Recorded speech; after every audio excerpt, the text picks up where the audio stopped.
Welcome into the Action Network podcast presented by BetMGM, the king of sportsbooks. Your host, Brendan Glasheen. Today, NFL Week 8 Best Bets. Joining us, our usual crew of Brandon Anderson and Luke Swain, a.k.a. Vegas Refund in the Action app. Today, our third rotating analyst is Anthony DeBundo. He has shed all of his Phillies tears, and he is ready to talk some football with us for the Week 8 Best Bets. As a reminder, before we get to those best bets, the NBA season has officially tipped off. If you like betting the NBA, be sure to check out Buckets, Action Network's basketball betting podcast, with new episodes every single weekday. This NBA season, Buckets, is available wherever you like to listen. You can also find video versions of Buckets, this show, and many other shows from the Action Network YouTube channel. Once you hit subscribe, also, you can find us there. Give us a like. It helps. We appreciate it. And a 5-star rating and review in Apple Podcasts, Spotify, or wherever you listen. Okay, let's dive in. We've got a lot to get to. We've got 3 best bets from each of the guys, and then we've got Brandon's look-ahead pick as well. We went 5-4 last week. Some help on Sunday night, thanks to the Eagles. I think Grant gave out Jalen Hurts passing yards. That delivered thanks to that strike to A.J. Brown. Brandon, your first one. We're going all the way to Monday night this week. Go ahead. Yeah, let's get right to the end of the week and start with a winner. Let's do Detroit Lions -8 against the Raiders. Look, man, the Raiders have 3 wins. I have no idea how. I guess because they won by 4-4 over the Broncos, Packers, and Patriots. So I guess that's how. This is not a good football team. Like, this is a really good team and a really bad team, and the really good team's playing at home, angry after getting demolished last week. I know it's a high line. I don't do a lot of high lines, but we did it last week. It hit well for us. So Raiders, besides those 3 wins, they lost by 28 to Buffalo. That's fine. You can lose to Buffalo by 28. And then last week, they played the Chicago Bears and lost 30-12. The entire Bears plan was just, hey, that guy, Max Crosby, let's do plays the other way, away from him. And the Bears just did anything they wanted to. That's it. That was the entire plan, was just stay away from Max Crosby. Detroit is going to notice that and be just fine. I think the injury report on Detroit is maybe buying us a little bit of value on the spread. I'm not too worried about guys missing, especially because we don't know if Jimmy Garoppolo is even playing yet in this one. And if he doesn't, it looks like Aiden O'Connell will get the start and not Hoyer. So now we get a rookie starter, road, Monday Night Football in Detroit. If you've been watching this season like on Red Zone, Lions fans are showing up in droves in all of the road stadiums. So a home Monday night game, I think this is only the second home Monday night game for Detroit since 2014 or something like that. Like, they're going to be loud. It's going to be a good crowd there. By DVOA, Lions are top 10 run offense, pass offense, run defense, pass defense, everything. Raiders are bottom 5 in 3 of those. So, look, I don't really need to tell you that the Lions are way better than the Raiders, but the Lions are way better than the Raiders. They're better at home. They're elite on offense on first down. So I think they're just going to kind of hit the easy button all night with Ben Johnson's offense. Last week, they got killed. Everyone gets a bad day, right? They just had a bad day. Baltimore is good. Detroit had won 4 straight games by 14 or more before that. I think we get another one here. Lions by 1 million. I'll probably be looking at alternate lines to see if we can get a big blowout here. I do expect this line to rise. Don't wait to play it. We're at 8. There's some 8.5s in the market. This is going to be in everyone's teaser to end the weekend. So it's going to get to at least 9.5 for teaser protection, maybe beyond that. So you want to grab it now. Give me Lions -8. Lions, one of 6 teams this week that are favored by more than a touchdown. And this is just, I mean, the spot speaks for itself. Like you said, they got Lamar last week and really a chance to get the train back on the tracks. This is where it gets interesting. Because there's going to be some back and forth here. Luke, your first best bet, please. I'm going to go with the Panthers +3 at home, hosting the Texans, which, if you looked at this line before the season, it was Panthers -3, and now we're at +3. And we have an 0-6 team. It's tough to get behind these, like an 0-6 team in general. But historically, 0-6 winless teams coming off bye weeks are hitting at about a 64% against the spread, which is actually the reverse without the bye week, which winless teams in week 8 are hitting at like 40%. But when you factor in that bye, it just skyrockets. And this is a Panthers team that it was a line that I was surprised when I saw it. And I just can't get to +3. You have this Panthers team who was on the bye, and they changed offensive coordinator. So they went from Frank Reich to Tom Brown, which there's really no film on Tom Brown, like in terms of like if he's good or not, which could be an advantage where the Texans just have no film on him. But he is a McVay guy, which is a positive.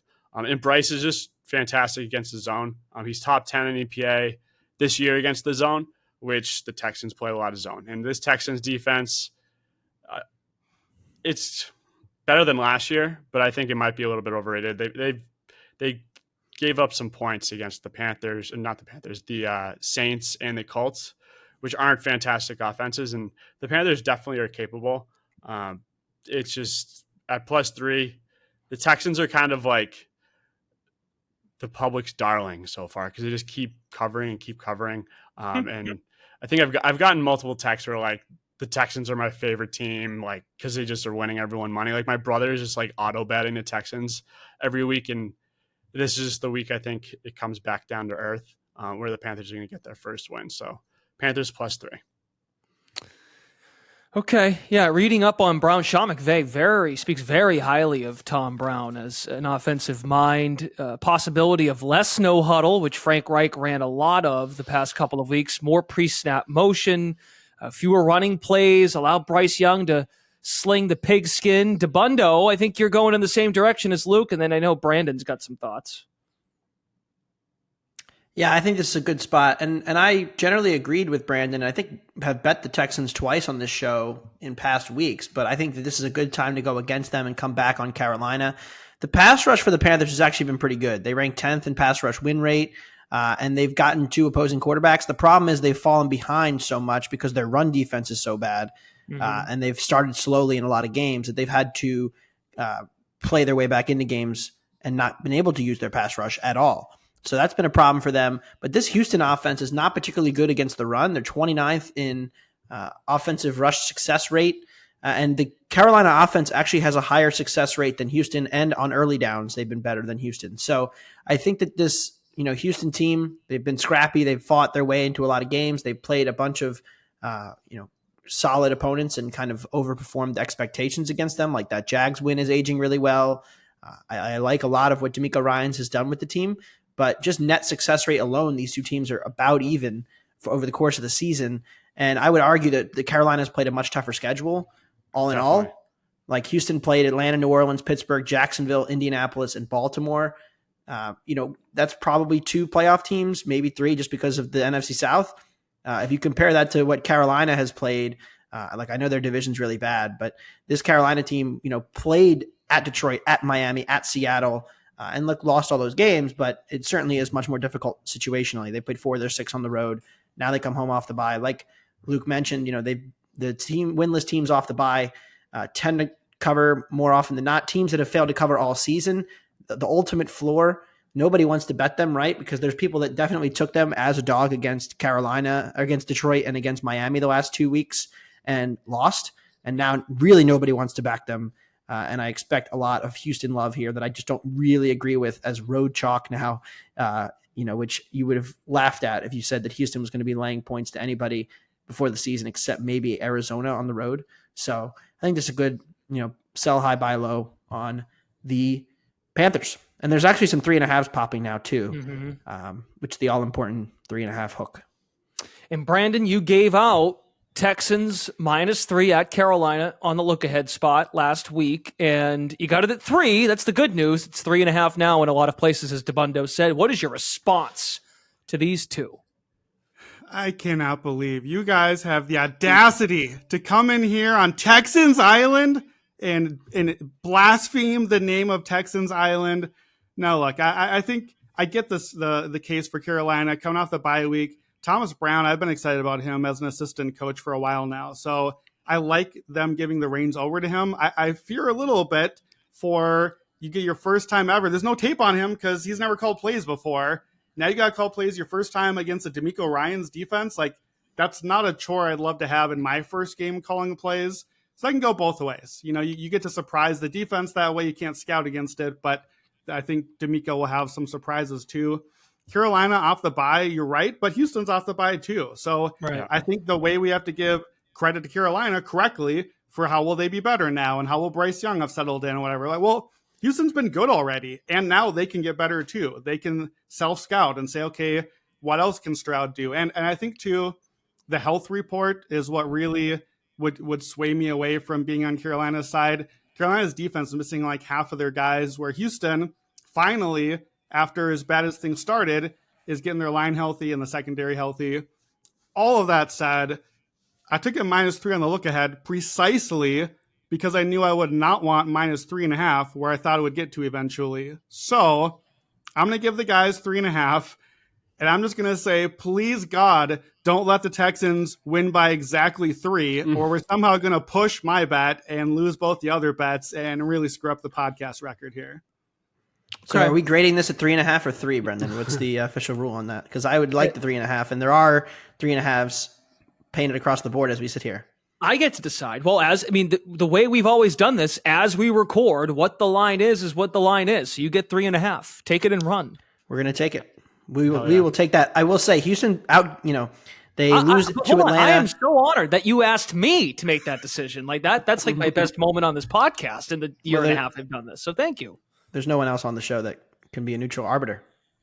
That's true. Well, our audio producer David could be too, but thank you. We'll consult each other and make a decision. But I say take 3.5. The Texans were outgained by 130 yards in each of their last 2 games, and they lost in the last second to Atlanta. I had the Texans. They were not the right side in that game, and I had them against the Saints too, and they were, you could grade that as mostly a coin flip game. They were outgained pretty badly, though, and Derek Carr in the red zone. So, yeah, and the if underlying you numbers are look not that great. I mean, just look at the offenses that like Houston's faced, where I think they have like the 3rd easiest schedule in terms of offenses they faced so far, where the Panthers have just gone through a gauntlet. They've had Seattle, the Lions, Miami, Minnesota, who is looking better, I guess, with Justin Jefferson. It's just the discrepancies in schedules where like they've been outgained versus the easiest offensive schedule so far is tough seeing. None of you, and we can move on because we've got a lot more to get to, but Stuckey has mentioned throughout the week that he likes the over in this game, and this to be one of the higher scoring games in the league. The total is sitting at 43.5. I think there was 43 earlier in the week.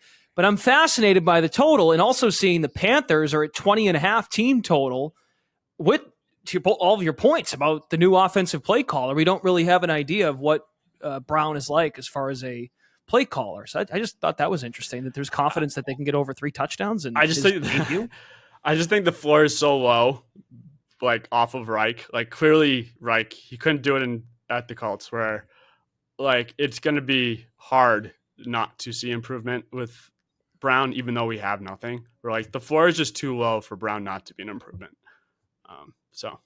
Okay, fair enough. All right, let's move on. Second round of picks. Brandon, I'm ready. I'm ready for the trends on this one because this one feels very trendy. Yeah, so I'm going to go with the Ravens. I'm going to take the Ravens just in the first half, -4.5 at the Arizona Cardinals. So, look, we just talked about my first pick, the Ravens-Lions game. So I got the bad side of that game coming out. Now I'm going to get the good side. I don't love that because the Ravens are so good right now that it feels a little bit like buying high in them. I just don't think the market has priced them as a buying high moment here. And frankly, I don't think they've priced the Cardinals low enough here either. I picked against the Cardinals last week. And to be fair, they hung around into the fourth quarter, but they did not cover. Seattle came home for us. So I just think that the bubble has burst on this team. It's now 4 straight Arizona losses, all by double digits, average of 15 points a game. The offense, I think, is regressing a little bit each week after that good start. They're missing James Conner. That run game has been really good for them. Defense has been terrible the whole season. Like, that was never a thing. So here we have the Ravens, who are number 1 by DVOA now. So again, we're buying high, but I don't think they're being priced as the number 1 team right now. And in my power rankings, I talked about this week, I think if you're going to invest right now today in any futures for NFL ticket, the Ravens are the team to do it. They're plus 650 to win the AFC. They're plus 1,400 to win the Super Bowl.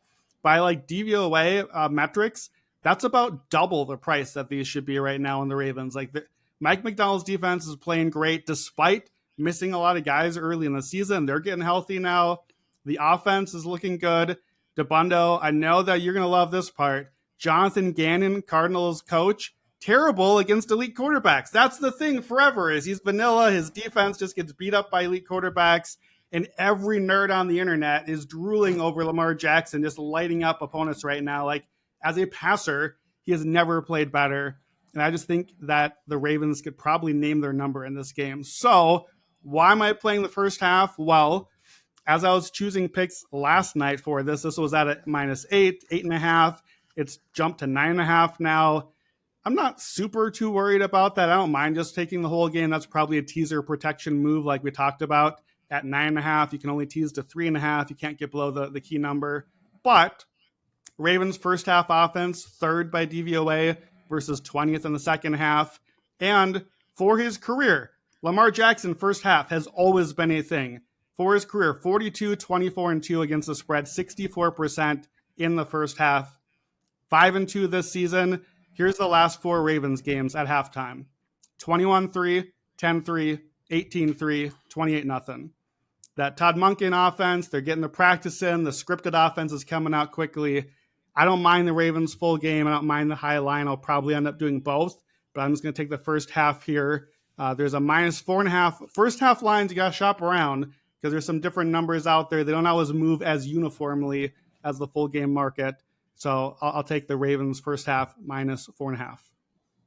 Okay, very good. And it feels like they've got that offense that with the Todd Monken beliefs off and running too. Yeah, I couldn't get over Lamar Jackson. I know you just laid out the stat there, but he's 16-1 straight up against the NFC, but only 8-9 against the spread. Now, of course, he covered this past weekend, but that's amazing to me.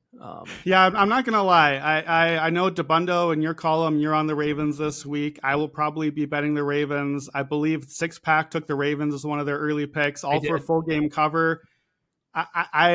It feels too easy. It feels like a little too obvious. The Cardinals are so bad. The Ravens are so good. 8 points, 9 points, whatever. I have to be honest that's a little bit here why I pivoted to the first half to just be like, I don't know. Something feels funky about it. Let me just get a first half and get out of here. Hollywood. I do want to say I appreciate Brandon not moving Baltimore to number 1 on his power rankings because the ultimate kiss of death in the NFL this season is when you get moved to the top spot of the Brandon Anderson Tuesday power rankings. They have lost every week since outright. So they are still only number 2. So if the Ravens get a big win this week and you move them up, which I'm hoping and I'm expecting will happen, then you can guarantee, I don't even know who they're playing next week. They're in trouble the following week in their next matchup. Yeah, it's 5 weeks in a row. The number 1 power rankings team in my column has lost immediately the following week. And I purposely put the Chiefs number 1 this week because the Chiefs are on a 16-game win streak against the Broncos. They're in Denver this week, and I need to find out, is the power rankings curse real? Because if Pat Mahomes goes to Denver and loses, then I got a strategy for my first pick on this podcast every week from here on out. Ravens home to the Seahawks, November 5th after this weekend. That's their next game. And the Cardinals should have lost by way more against Seattle last week. Like the fact that they only lost by 10 was like wild. For anyone who watched that game, that should not have been a sweat for the Seattle bets, but it was. So yeah. Okay, Luke, what's your second one? I'm gonna go with Rams +6 at the Cowboys, which the Rams are just a team that you want to back when they're a dog and you just really don't when they're a favorite. And being a dog at +6 is just the cliche too many points for me, where the Cowboys are off a bye and maybe it's like the double tax where you got the home team getting 2 to 3 points. Then they're probably getting an extra half or point for being off a bye. But home teams 3 or more off a bye at home are cover at 47% historically. So it's just the Rams shouldn't be +6, and they are. And without Diggs and Van Ness, Dallas defense hasn't been great. The red zone issues for their offense still exist. Dallas plays zone, which is what Stafford eats. Dallas is 28th in EPA over the middle, and Stafford with Cup and Puka, like that is just going to be feasting grounds for him. So +6, like this is just one you see, and it doesn't make sense from our perspective, and it's just the cliche, too many points. So Rams +6, can definitely see them winning, money line, whatever it is, in Dallas Sunday. How do the Rams match up defensively against Mike McCarthy's play calling and Dak Prescott? I mean, it all comes down to the red zone for me. Like the red zone issues just exist, and I don't see them being fixed with McCarthy right now. And if you can't have success in red zone, you're just not going to win games. And if you just watch any Cowboys games, it is painful. And it's just not something I can see getting fixed over a bye week at all. Okay. Rams defense isn't great, but at the same time, like hopefully it's Henderson, I guess. It's definitely not Kieran. Like they should be able to. And Freeman, Royce run Freeman, down the Rams. back. Yeah. Yeah, like the Dallas D as well against the run is just awful, and whoever's running the ball should be able to eat as well. Yeah, running backs don't matter. That's just a common saying. Come on. RBSDM.com. Good job, DeBundo. Speaking of you, why don't you give us your second pick? The Green Bay Packers +1. After you just said you haven't watched enough Packers games. I haven't.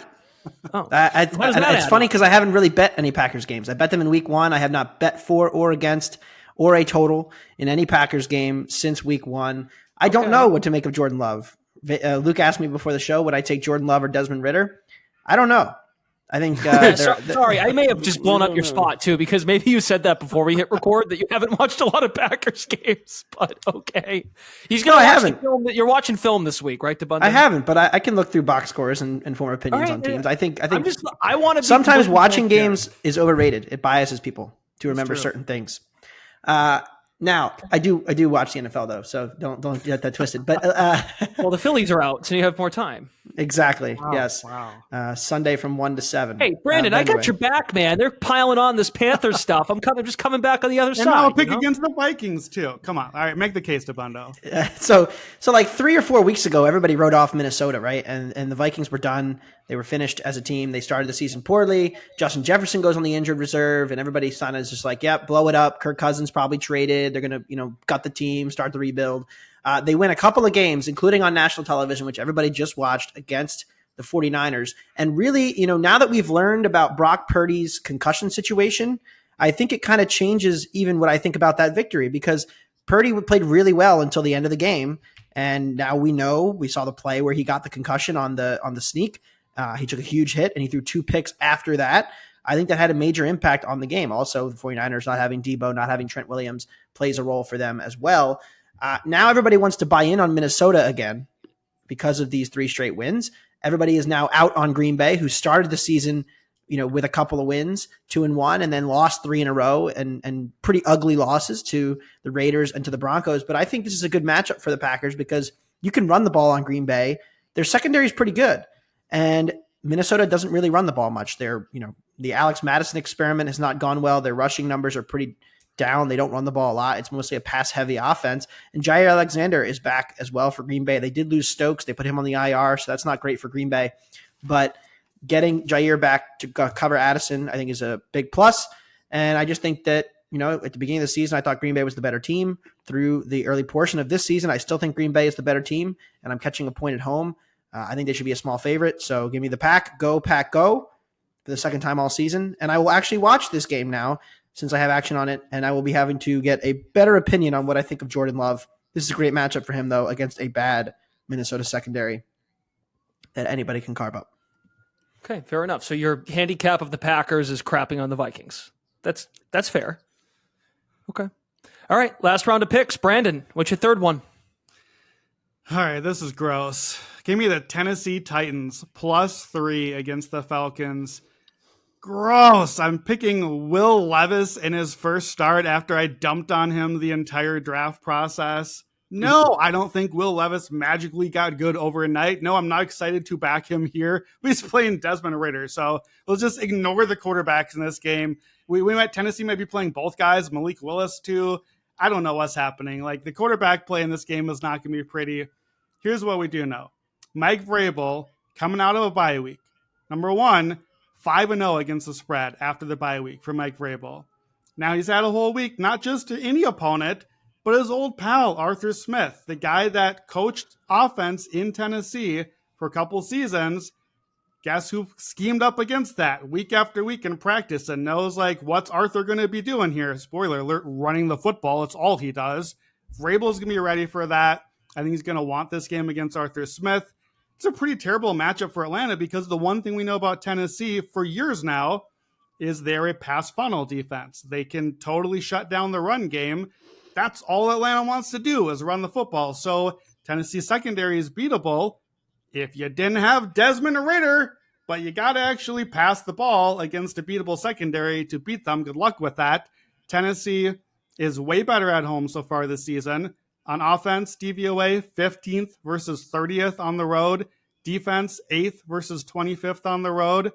And shockingly enough, Tennessee is actually in the last 4 weeks top 10 in overall DVOA. That makes me just want to throw out DVOA, to be totally honest. The Titans are a top 10 team. I don't know what that means, but I'm adding it to my argument. These are kind of Spider-Man meme teams, right? Like, they're just like, I don't want to watch this, but let's run the ball a whole bunch and maybe occasionally pass. I kind of think Tennessee is a better version of it right now. Like, Derrick Henry and the way they're running the football has been better than what Atlanta has been doing. So especially at home, catching 3 points, I'll take Tennessee here. Desmond Ridder on the road, don't like that.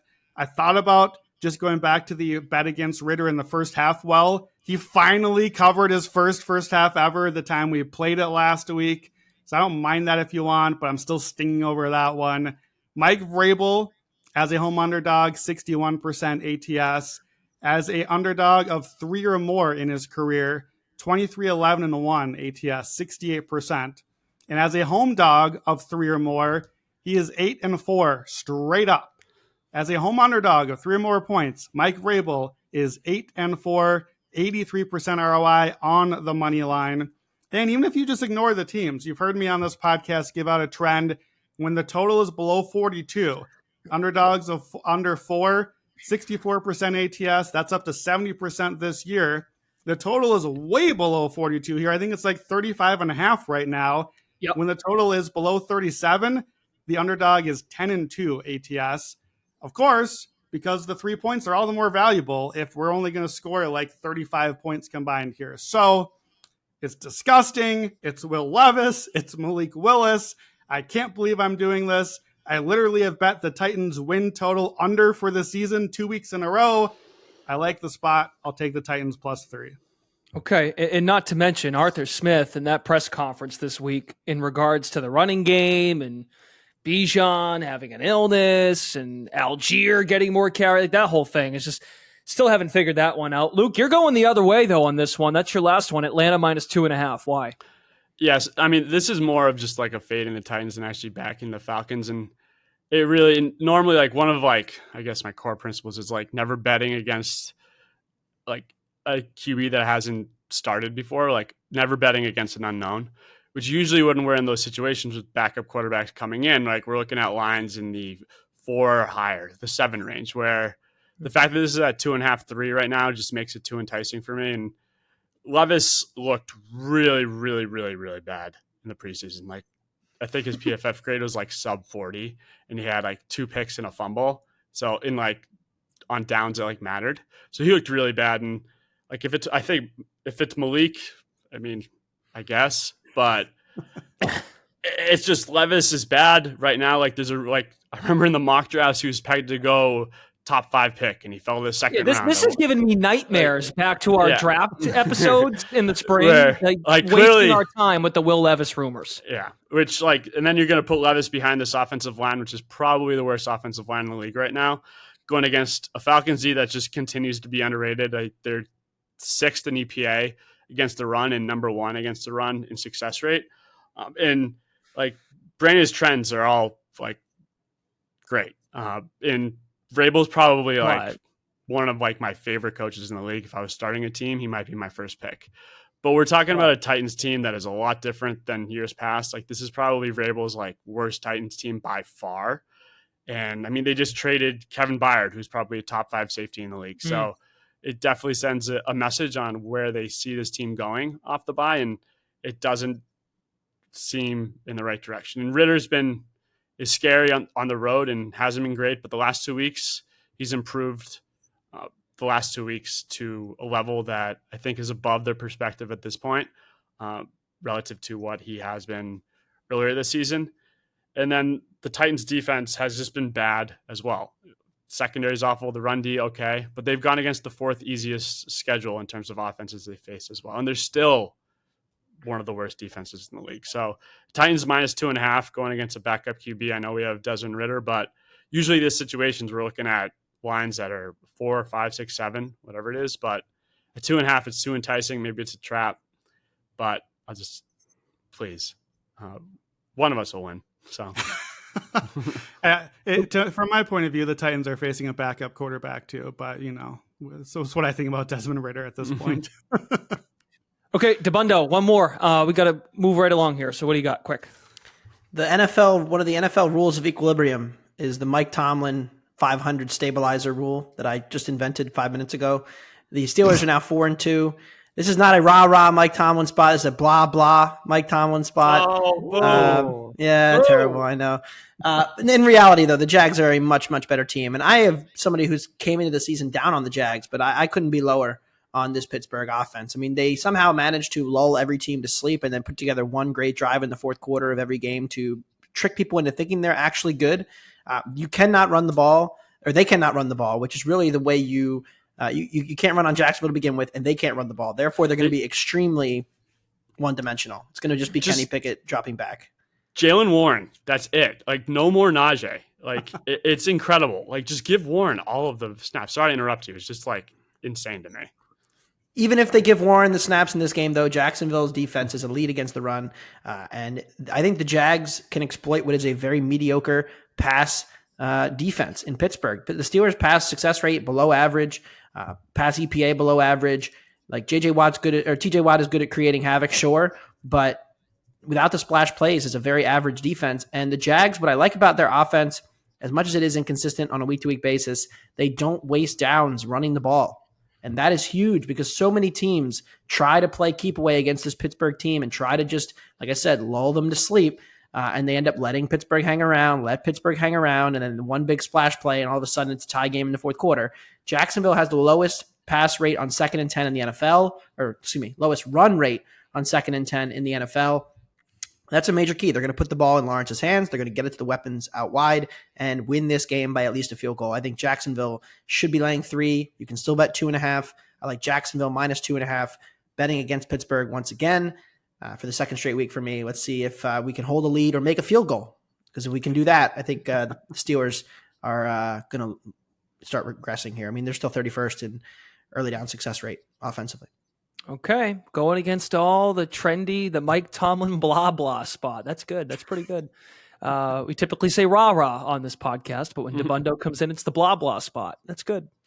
The fall season is in full swing, which means if you're like us, you're busy watching football. You might be so busy you're looking for more convenient meals ready to eat in just 2 minutes, and that's where Factor comes in. Factor can help you fuel up fast for breakfast, lunch, and dinner with chef-prepared, dietitian-approved, ready-to-eat meals delivered straight to your door. You'll save time and stay on track with a healthy lifestyle. This October, get Factor and enjoy eating well without the hassle. Simply choose your meals and enjoy fresh, flavor-packed meals delivered to your door, ready in just 2 minutes. No prep, no mess. Head to factormeals.com/Action Network Pod 50 and use code Action Network Pod 50, that's 50, to get 50% off. That's code Action Network Pod 50 at factormeals.com/Action Network Pod 50 to get 50% off.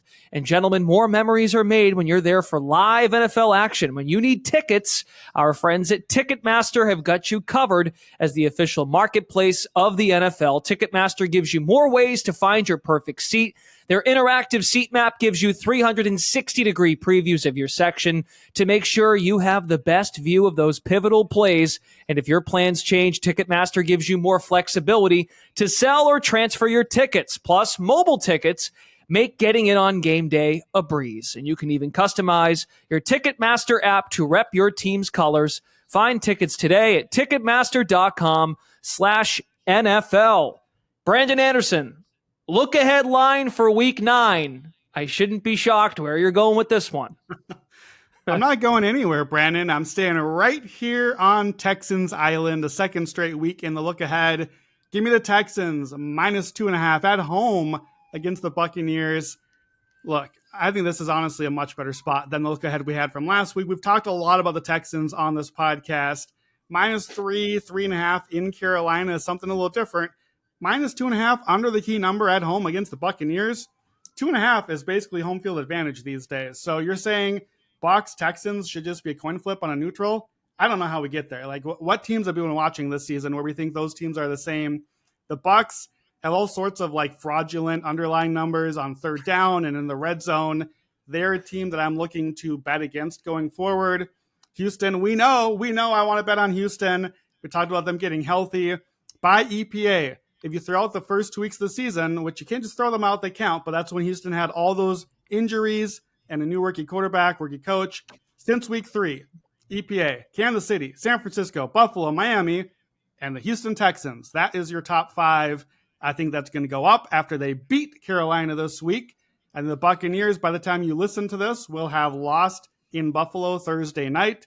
I think we're going to move past the key number here. -2.5 is just a terrible line to me. I don't know how we're rating these teams equal. Texans are a much better team. I like their offensive line getting healthy. I think they're going to be able to move the ball in Tampa here. Give me Texans Island, -2.5 against the Buccaneers. In conclusion, Brandon just loves the AFC South and hates the NFC South. That is what I've gathered from this episode. That is going to do it here on the Action Network podcast for our NFL Week 8 Best Bets episode. Again, we're presented by our friends at BetMGM. If you've missed the full betting preview, the Sunday six-pack with Raybon and Stuckey, that episode is out now. You can also tune in on Monday morning for our weekly recap episode. Joe Gallant, Evan Abrams, Brandon stops by for his hot read. That's every Monday morning. And again, folks, if you're looking for more NFL content, actionnetwork.com, free to download, award-winning Action Network app is available to you to see guys like this, other folks that give out picks. Best of luck this weekend for DeBundo, Luke, and Brandon Glasheen. Thanks for tuning in to the Action Network podcast presented by BetMGM. Good luck.